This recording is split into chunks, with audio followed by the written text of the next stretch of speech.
language we need to avoid when we're speaking. And I'm hooking this up because I already had my speech book open online. And I just wanted to do that, go over that with you in the textbook. So,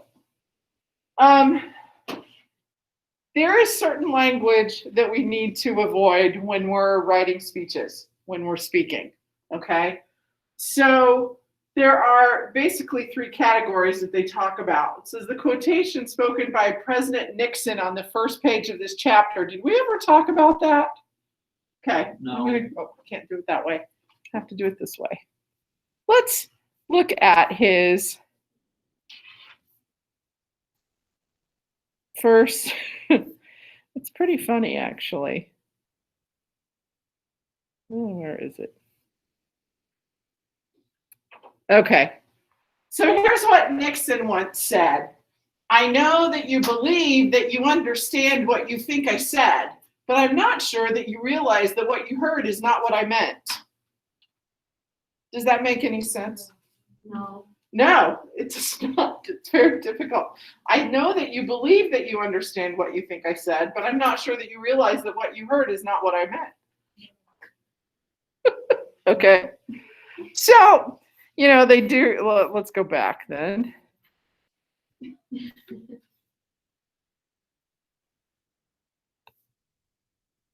Okay.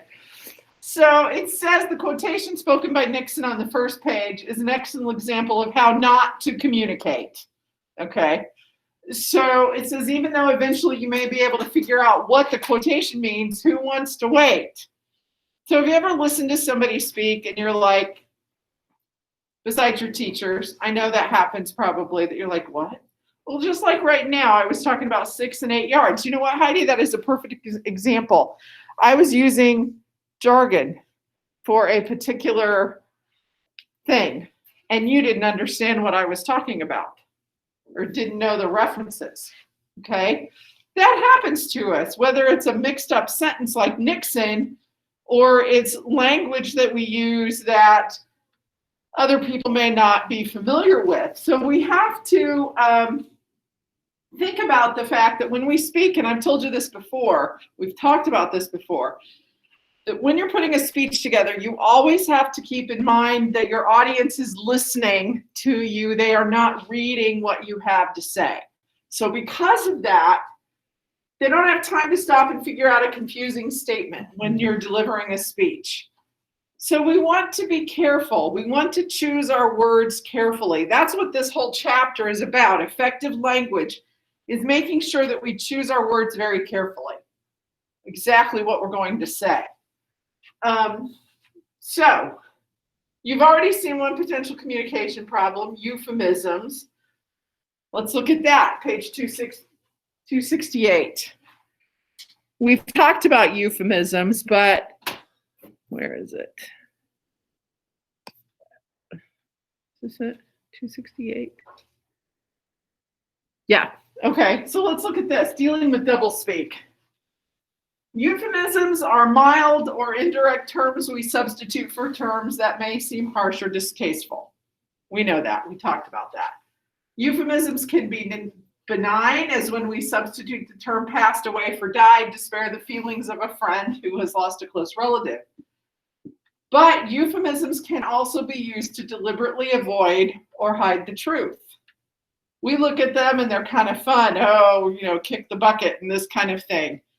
But they can also be used to hide the truth or avoid the truth. Such euphemisms are called doublespeak. Government officials and agencies often win the Doublespeak Award, which the National Council of Teachers of English give yearly. Did you know that? Well, first of all, there's a National Council of Teachers of English, and every year they give a Doublespeak Award. Okay? It's usually to individuals or groups judged to have done the most outstanding job of using language to bamboozle and befuddle, which means, what do we mean by bamboozle someone? What, Cadence? To what? Confused. Yes, to confuse them so that they don't know the truth. Okay? Is that a game? Bamboozle? It might be. It might very well be. It says war is especially tough on words, according to the English teachers. The Gulf War was rich in euphemisms. Do you know what the Gulf War was?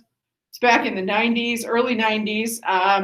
Your parents would know because it was 1990, 1991. George Bush the first was president, and we went to war in the Gulf, the Persian Gulf, and it was a very short war, but as you'll see here, there was a lot of doublespeak used in it, okay?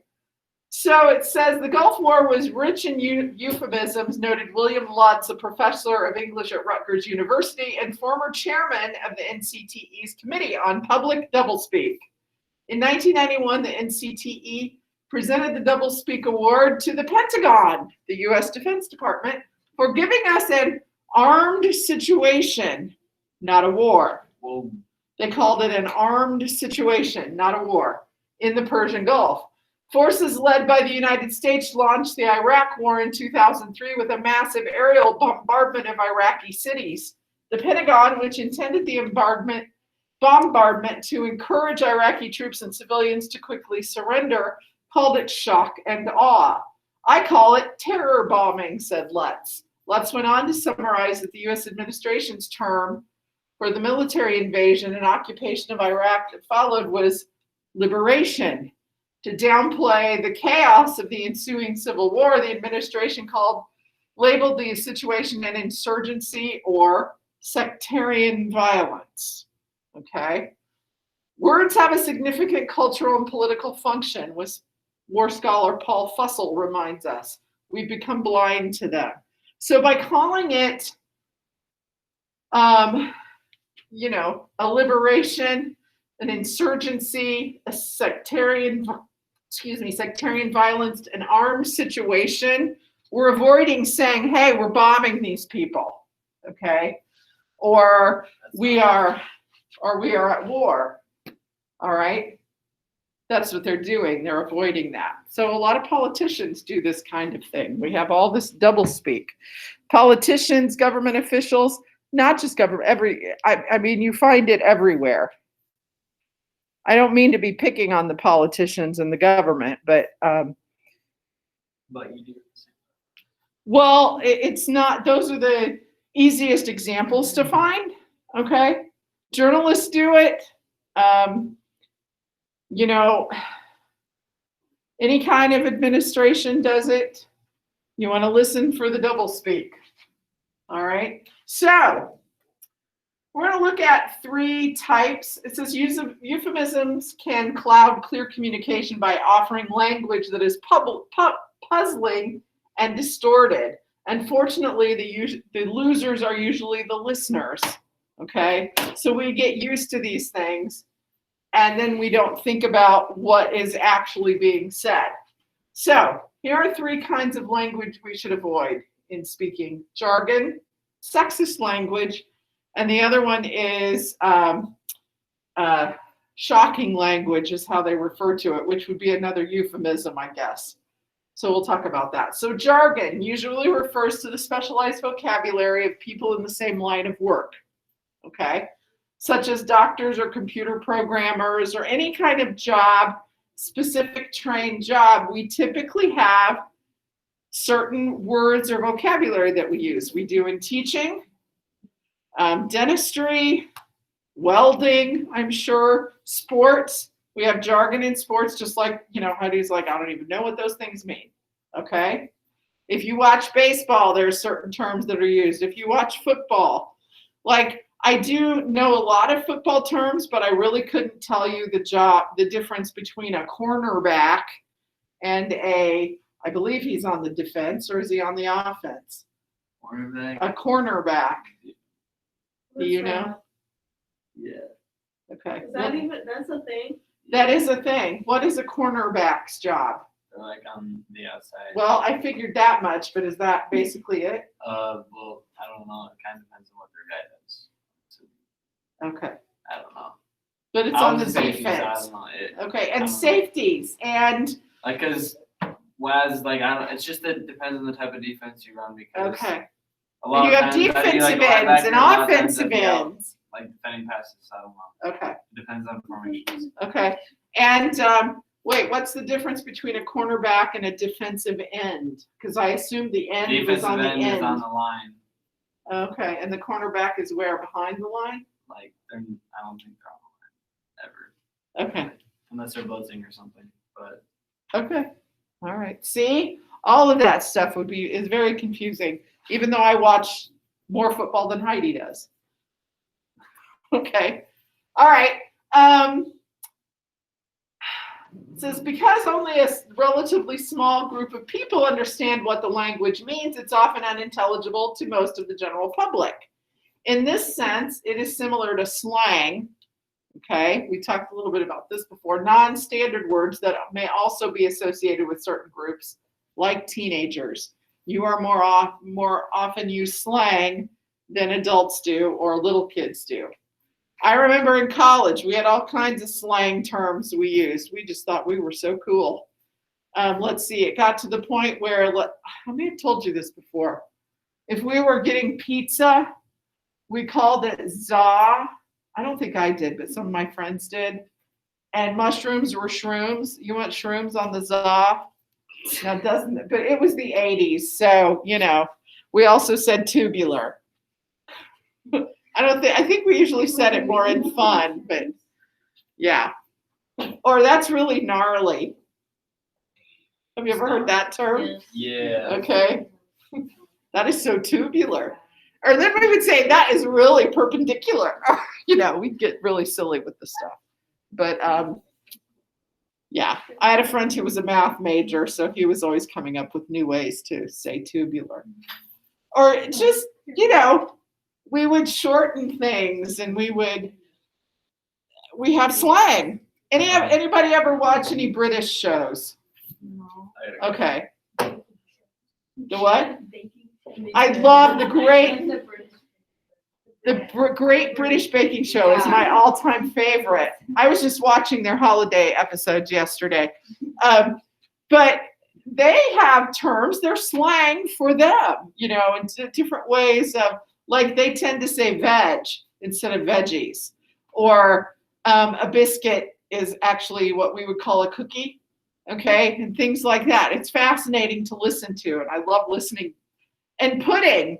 We think of pudding, right, as like chocolate or vanilla or lemon or something, and it's that kind of, they call that a custard. And a pudding is any kind of dessert for them, is often, so there's different What about slang. cheesecakes? What do they call those? A cheesecake? Yeah. They do call it cheesecake, yeah. Oh, for real? Yes. Yeah. Okay. Yes. But, the crusts of pies, they'll refer to them as a short crust and all kinds of different things, But yeah, they're fun to watch. I'll eat the That's pie, why. but I don't eat like the crust. You don't like the crust, you like the filling. Yeah. Okay. And All then right. on pizza, I won't eat the crust unless it's the stuff. Oh, okay, gotcha. All right. Okay. It says, like euphemisms, jargon is often heard in government circles, but it can pop in any discussion. Suppose you're giving an oral presentation about your job at a computer company, and your audience is unaware of certain technical terms. How effective would it be if you use the following terms devised in high-tech circles, like Batmobiling, okay? Putting up emotional shields from the retracting armor that covers the Batmobile, as in she started talking marriage and he started Batmobiling. I kind of like that. Okay. Generica, fast food joint, strip mall, subdivision, as in we were so lost in Generica that I couldn't remember what city it was. Irritainment, annoying, but you can't stop watching. like a celebrity's criminal trial. Irritainment. Those are fun. So jargon can be expressive and very colorful, but it's language to avoid when you're speaking in certain formal professional contexts, it says. Okay, so that's one, jargon. Now, sexist language, which is what I had asked you to do your bell ringer on. Sexist language is well, let's go back here a second.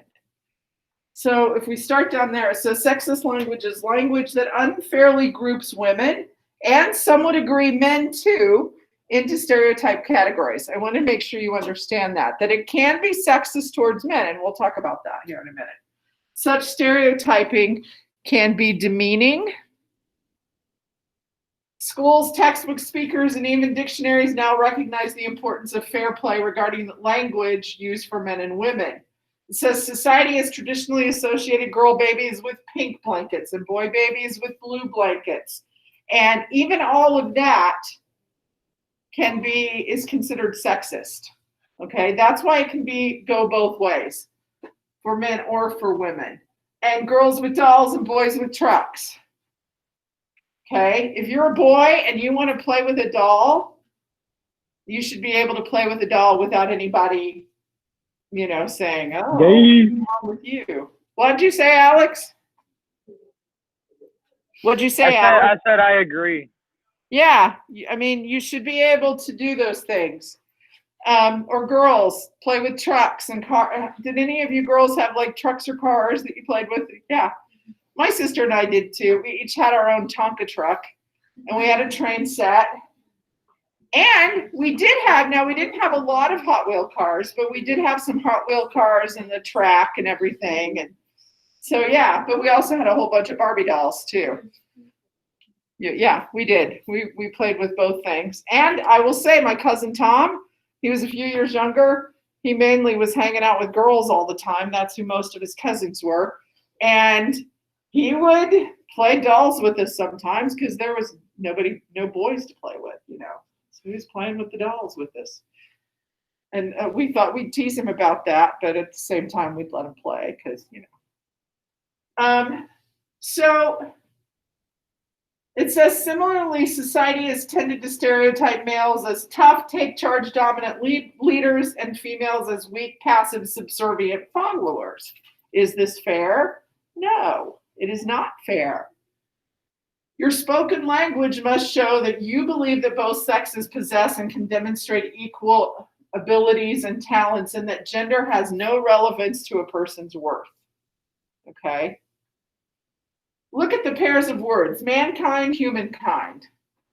Fatherland, homeland. Spokesman, spokesperson. I've also heard it referred to as the motherland instead of the fatherland. It could be the motherland, homeland, okay? Spokesman, spokesperson, congressman, or representative.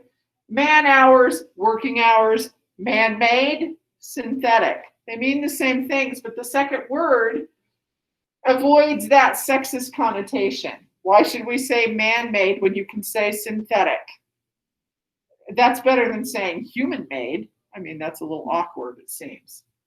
So, it also says that don't think that sexist language applies only to women. How fair is it, for example, to use the term housewives when nowadays it is not uncommon for men to stay home and take care of the house or contribute to that? So call them a homemaker, okay? One of my brothers-in-law, when they had their first child, he and my sister, he actually stayed home with the baby for a year while my sister went back to work. That's what they decided worked best for them. He didn't really like his job and knew that, it would be, he could simply find a new one. My sister liked her job. She actually got paid a little bit better than he did. So they decided that's what they were going to do that first year, that he would stay home. And then by 6 or 8 months, he was like, okay, I have to find a job soon because I'm going crazy being home with the baby. But he took care of my nephew. You never catch me having kids. No? Okay. No. Not even if your husband took care of them? Maybe? No. Because, Okay. No. Okay. All right. you know, and I have to give it to all my brothers-in-law and my brother. They all helped when I mean, they didn't all stay home like the one, but they helped take care of the kids whenever, you know, another brother-in-law, he was always diapering the girls and taking care of them and feeding them when he was, you know, as soon as he got home, or when they were traveling, they'd be visiting at my parents. They were right there helping with the babies. All of them were, and were really good with them. So they didn't stick into those traditional, and my brother does most of the cooking at his house. He's a really good cook.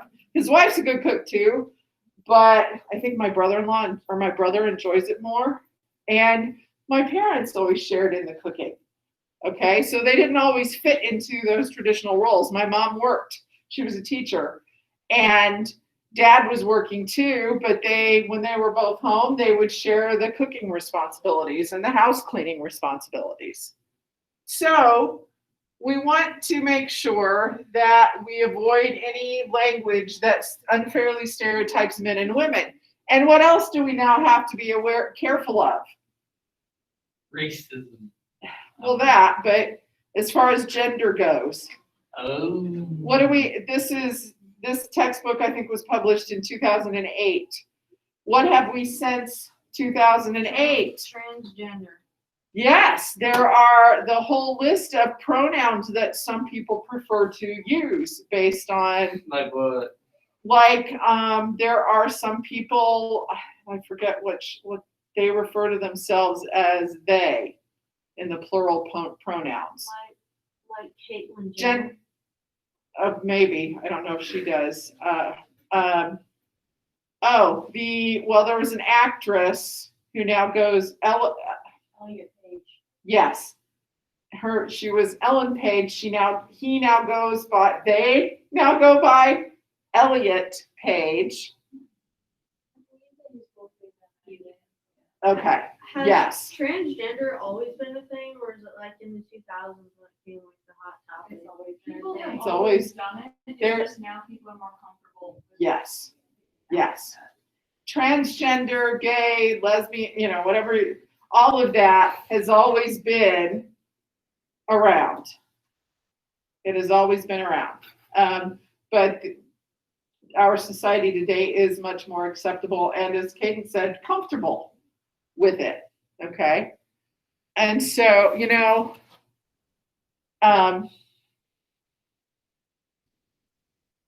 well, let's not go any further into that. But we do need to, I was going to say something. This topic's low-key kind of weird. What do you say? I don't know. It's okay. I said this topic's low-key kind of weird. He said the topic's looking kind of weird Looking kind of, well, or something. it's what our society is today. And Weird. people are more comfortable coming out with who they are. And that's a good thing. I have nothing against it. And we all need to be accepting. Okay. It's like race too. At first, like when I got older, like when I was younger, I didn't know what any of that meant. But as I was hitting like the age where I understood, I thought it was weird. But now I'm like, whatever. It is.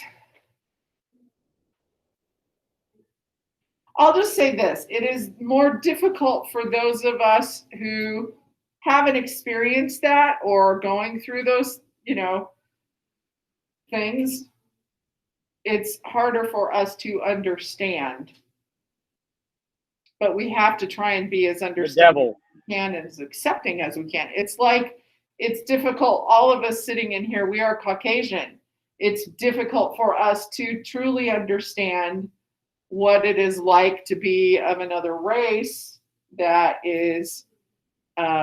experiences bias. Okay. In the same way, when we're talking about transgender and all of this, if you are not, unless you have someone close to you that has gone through this, it's difficult for us to understand, but we have to try and be as understanding as we can. Okay, and accepting. Does that make sense? Okay. It may seem weird to us, but we're not the person that experienced it.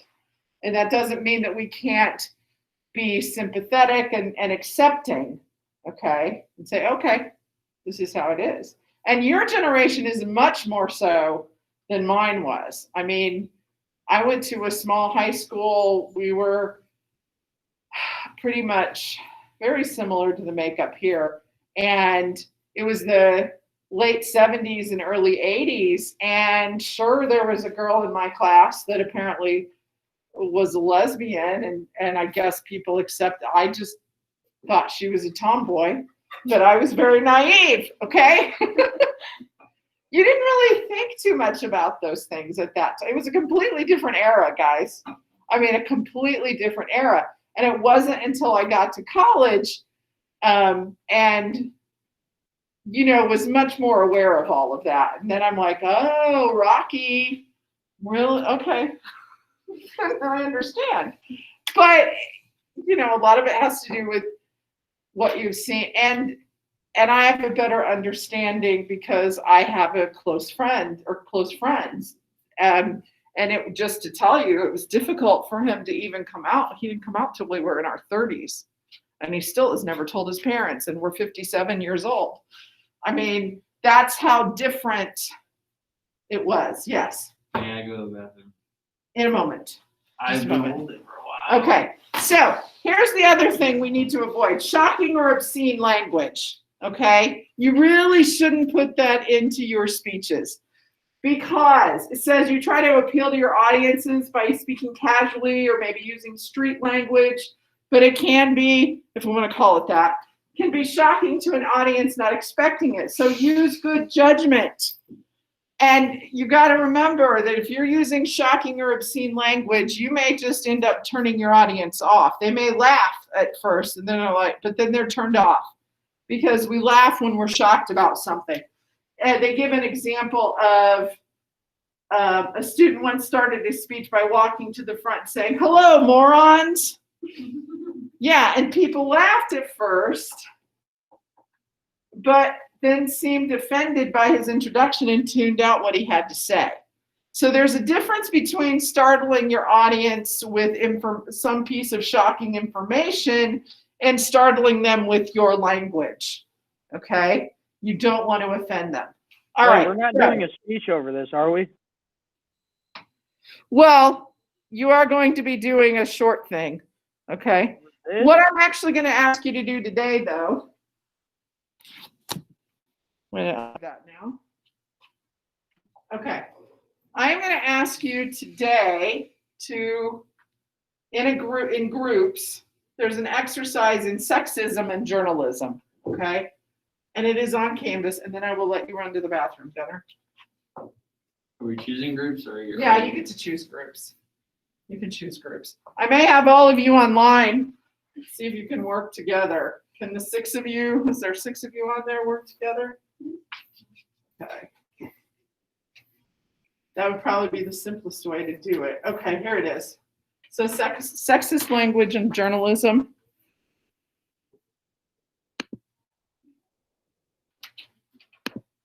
Okay. So it says in a group of 2 to 4, but if you 6 online could work together, that would be great. Choose 1 to 2 articles from Time, Newsweek, U.S. News and World Report, USA Today, or a similar magazine, and examine it for sexist language or an avoidance of sexist language. So anything from Time, Newsweek, U.S. News and World Report, okay? Make notes on what you find and submit them in the text box along with the names of your group members. Only one member needs to submit. Yes? So it can just be any article? Yes, any article from one of these magazines. Probably just stick to one article because we're already, it's, we'll, you know what, we can work on this tomorrow too. Can I use the onion? I suppose you could use the onion. Do I need to pass? Myself. You could. Do I need to pass? Yes, you do. You need to pass.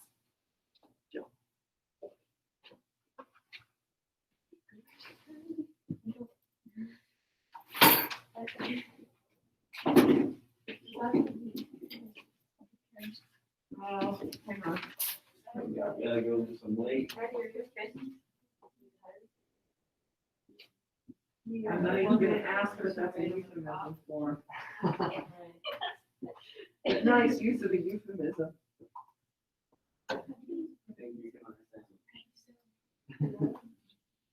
Find the rust. Okay, all right, go. All right, so.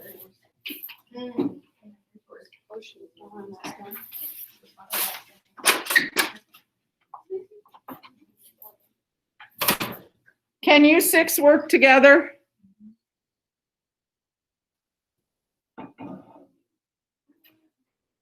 I'm down for whatever. I mean, if Okay. they want to. What? How many like examples do you have, like as many as it's defined in them? Yes, in the article. Yeah, just pick one article. Okay. Yeah, you guys, or if some of you want to work on your own, that's fine. But if you could pair off, or I could try the breakout rooms, but then it would assign you. And when I tried to change the assignments, it didn't work. So if you six could work together, that would be great. I'm going to stop recording though.